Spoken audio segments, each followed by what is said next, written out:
This is Ryan Elliott for Boxing Social in association with Betfred. We're in London for the final press conference ahead of Regis Prograis versus Josh Taylor. With me, David Diamante. David, first and foremost, how are you? I'm doing great. Nice to see you guys. How you doing?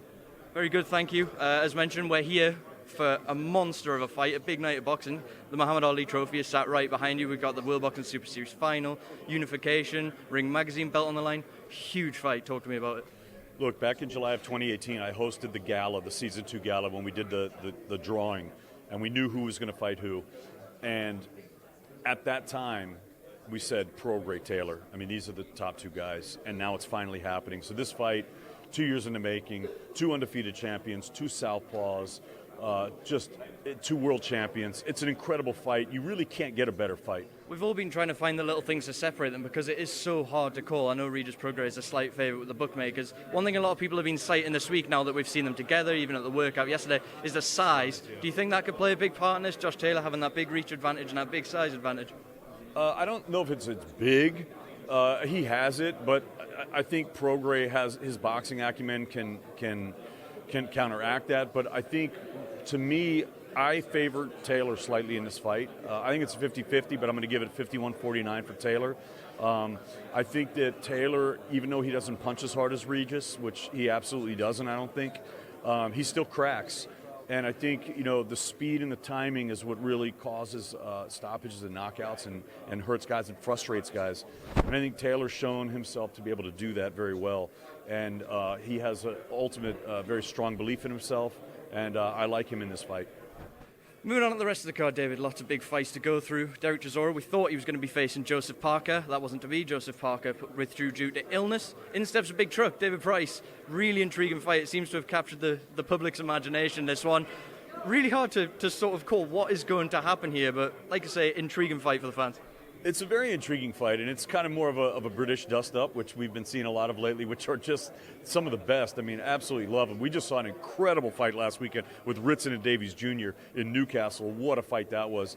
But, Price-Chisora is a really interesting fight. Again, like you said, Parker with the spider bite, he's out. Okay, fine. Chisora's talking smack about Usyk and telling him to stop juggling the balls and stop the dancing. It's not Dancing with the Stars, so he's calling out Alexander Usyk. He wants to fight him at heavyweight, but first he's got the tough scouser, the Liverpudlian David Price in front of him.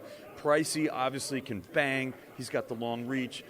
2008 Olympic bronze medalist. He's won all kinds of titles on a regional level, so he can fight. But also we know that if he gets hit at heavyweight, it could be lights out. So that's really what we have. Chisora is not a secret. He's going to come forward. I mean, that's just what it is. Chisora's a banger. He's going to come forward, and we'll see what Price makes of it. We'll see what kind of fight he turns it into. It's going to be interesting for sure.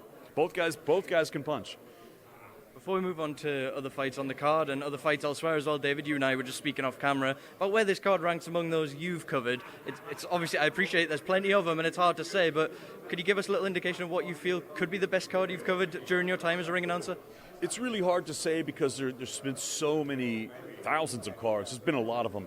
But I will say, we were talking about the fight that just happened at the Garden with Joshua and Ruiz, and that was an incredible fight card because you had Katie Taylor against Delphine Persoon, you had Callum Smith on the card, you had Josh Kelly on the card, you had Joshua Buatsi on the card. That was a really stacked card. But this one also, because if you take a look at it, so obviously we've got Taylor, Prograis, you've got Price-Chisora, but then you've also got Akolian and Gabu for the European Cruiserweight, which is a great fight. And I think that it's a Nixonville fight, two undefeated fighters. Akoli, obviously, 2016 Rio Olympian, undefeated fighter. He's holding the WBA international title.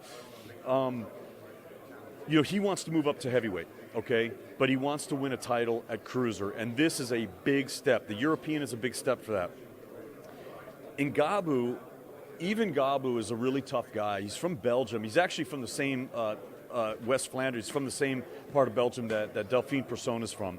And I don't know what they're feeding him over there, but they're breeding some tough people over there for sure.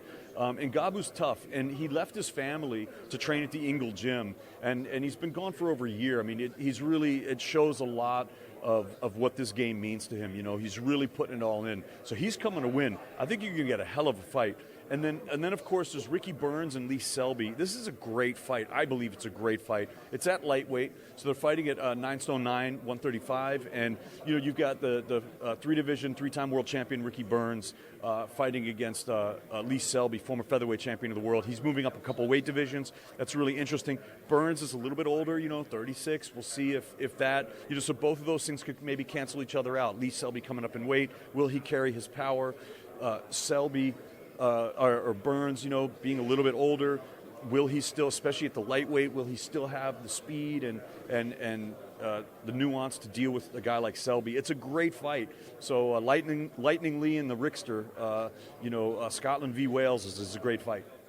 Just to go back to Okoli and Garbu, you mentioned it there. Huge ambitions for Okoli. You said he wants to go to heavyweight, but he wants to win a world title at cruiserweight first. We've had high hopes for a lot of prospects over the last few years in this country that have stepped up to European level and fallen short. It's happened on several occasions.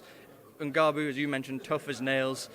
He won't want to give this up easy. Do you think it's a perfect fight for us to see where exactly Lawrence Okoli is and whether he is in fact the real cop as well?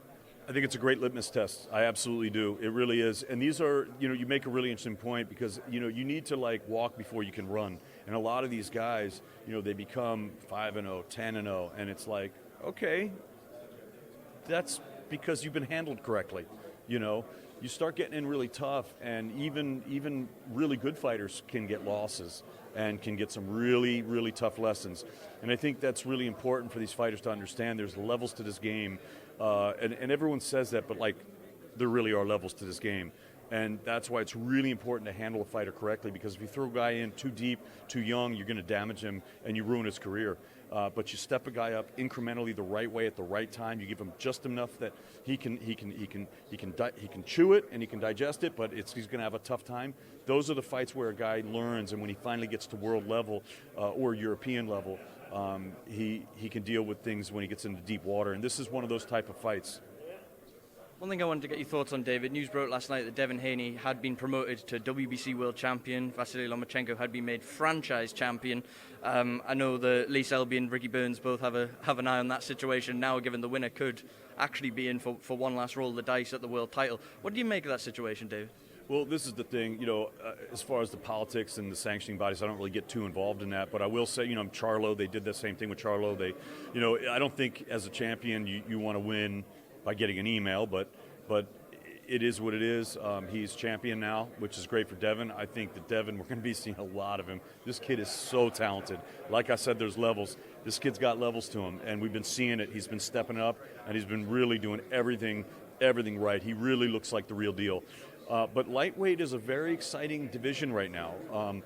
Obviously you have Teofimo Lopez and Richard Comey about to mix it up. Lomachenko said that he wants to fight the winner of that.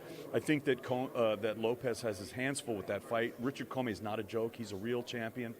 That guy's a real fighter. That's a real fight on his hands. Teofimo Lopez looked amazing with kind of lower, some different type of opposition, knocking guys out the box. But we've seen when he steps up, it doesn't exactly look like that all the time. I think against Comey, he's got a real fight in his hands. What's going to be interesting is going to be to see Lomachenko against the winner of that, is what they're talking, and then possibly Devin Haney there. Now throwing Selby and Burns into the mix with this, you've got all kinds of great names in here. And really, we've seen this, anything could happen. Guys sometimes get injured or they don't want to make this fight then. There are so many different ways to mix and match fighters that a win here is big for either guy.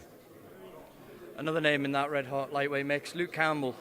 It's a fight that was discussed for the vacant WBC belt. Lomachenko was ordered instead. We thought for a while we were going to see Haney-Campbell. Is that a natural fight to be made next year for the UK? Well, absolutely. I mean, Cool Hand Luke is so talented. He had a great showing here at the O2 not too long ago against Lomachenko. So it was. I think he's got to be in the mix. He's got to be in the conversation for sure. All right, David. I believe we're going to get started very soon. So thank you very much for speaking to Boxing Social. Pleasure as always. Great.